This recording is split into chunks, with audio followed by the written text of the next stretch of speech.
What's up, guys, and welcome back to the channel. I'm Chris. This is 4K Motoring, and today we've got a minor update, but a necessary one for the Multistrada V4S. So if you're familiar at all with these bikes, you may know, depending on the year, these front winglets were a little bit different.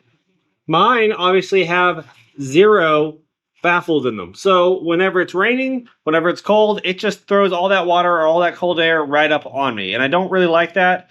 In either 23 or 24, they switched the design of this to include a little flap that lets you close off these vents, basically to block rain, block cold air, whatever you don't want on you, to block it. So really it's just this top vent that's the only one that needs changed, because that's the one that has the flap in it. So we ordered a 2024 year model set with all the internals. We're going to go ahead and take this off. It is a little bit tedious, probably more than it should be, but only 4 bolts remove this thing, and we'll put the new one on. Hopefully it looks good. We got some new decals for it, and hopefully it'll be worth the effort.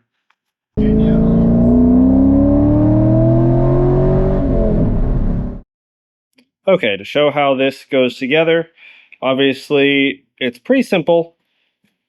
We've already got our decal on there. We can see there's a hole in there that there was not on the original one. We have an extra tab, so the original screw holes are here, and we have that one additional one, so that's going to be the one we're going to use.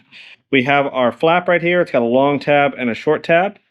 The long tab is going to be the one with the spring. Short tab is not. And there is a little label that says push that's going to be accessible to us. So our label is going to go towards the outside, so it'll go towards the bottom here. We're going to stick it in from the top. I'm doing this one-handed to show you how easy it is. Little tab right there. That little tab is going to go right into that hole. That's going to be the main pivot, and that's where it's going to sit. This long tab is going to sit right above that extra screw hole. We're going to have this tab right here. It's got the little claw. The claw is going to hold onto this tab above the screw hole. We're going to go ahead and stick our spring on this tab. We're going to then compress it right here and put our screw right in the bottom once we do that. Again, doing this one-handed is a little bit difficult, but you get the idea. It's just as simple as this. The screw goes right there while you're holding it, and then this is assembled. So this is what it should look like all together, just like that. So I already did the other side just to make sure I knew exactly what this job entails. So hopefully I can give you this in real time. We're going to talk through this. It is a not overly difficult job, but kind of a difficult job. So stick with me. First thing we're going to do is remove this panel here to get the whole cover off. We're going to have to get this bolt out, this one out, and another one right up under here. These are all, I believe, T20 Torx. Also is going to help if we start loosening some of these, but we'll get to that in just a minute. If you've got crash bars, that makes this job exponentially harder. If you don't have crash bars, this is a lot easier. So there should be 2 tabs. There's one up front and one there. One of mine has recently broken off. We'll try and refix that. And one up front that holds this side panel on. Next is a bunch of 4mm hex bolts right there. There's 1 and 2. And then if we take this off, there's also 3 and 4 that attach these 2 panels together. That should free this with a couple more push pins and take this side piece off. When we do that, we're going to have to basically pull it out far enough to get the little tab right under here that's holding our winglet on, winglet in. And we're going to have to basically have enough room to maneuver this around to get that out, which means this crash bar on this side has got to come off. So we're going to have to loosen the couple bolts that get that off, and then lightly hang it somewhere so we don't ruin our light here. And then we also have to contend with all the wiring, since we have our extra wires for the lights, and that makes things just that much more complicated.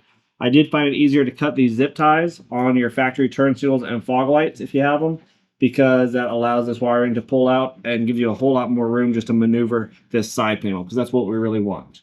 It's really not that difficult to put back on afterwards. It's basically the same process. Just know that the little rubber gaskets that are in here that basically form all the airflow are kind of a pain to get back together, especially if you start adding extra wires to it. So let's go ahead and give this a try, and hopefully it goes well.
All right, so this is the new Winglet.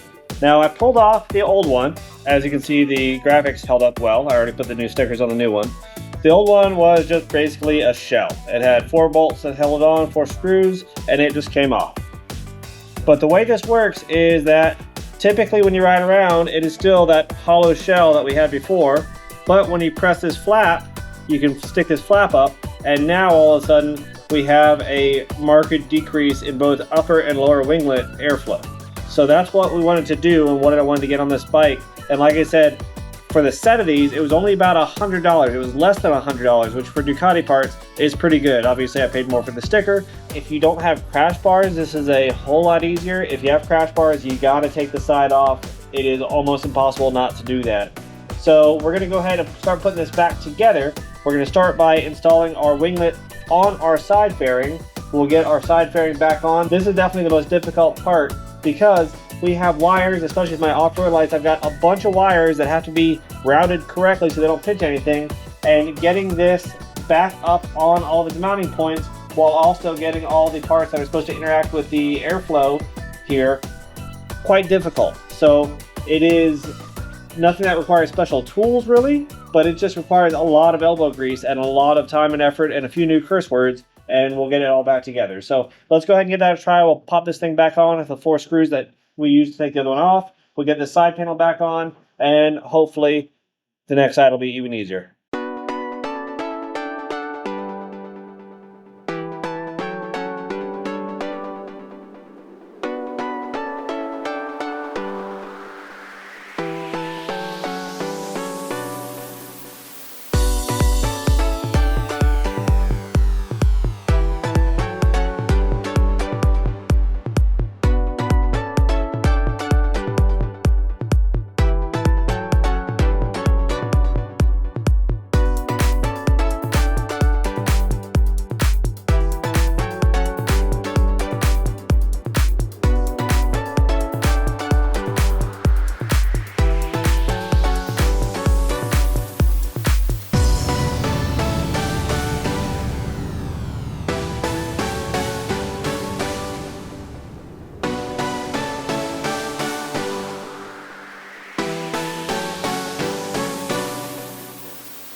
So after a few minutes of great frustration, it's all handled and back together.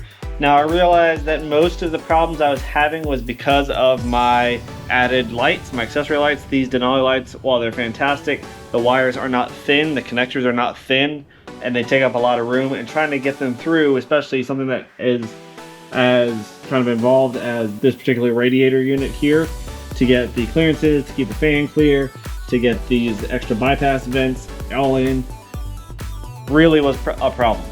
So I ended up getting the tank cover off a little bit and putting some more wires up above and fighting with it for a little while. But all in all, I think we're back together and I think everything was fine. When I finally got the wires out of the way, the side panel just went right back on. So if you guys don't have a bunch of extra wires, I think this is gonna be a whole lot easier for you.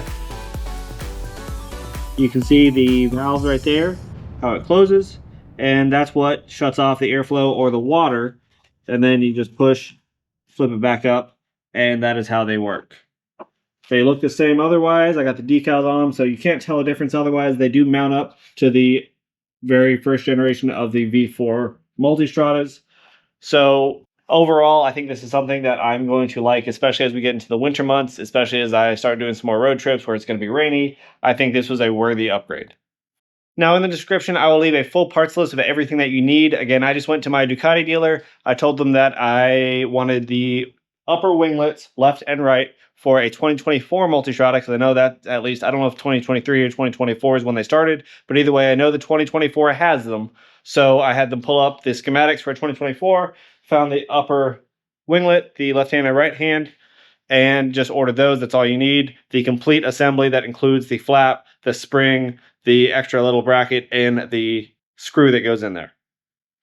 Like I said, it was under $100 from the Ducati dealer, so you might be able to find it online even cheaper. But the bike is back together. Everything is how it's supposed to be. And overall, I think this is definitely something that you guys can do on your own. Again, check the description for the parts that you need, for the tools that you'll need. Not very difficult, especially if you don't have a lot of extra lights and wiring and crash bars. But if you guys have tried it yourself, let me know what you think. As always, I'm Chris. This is 4K Motoring. Thank you guys for watching. If you enjoy this content or like this sort of video, make sure you like and subscribe for more, and we'll catch you next time.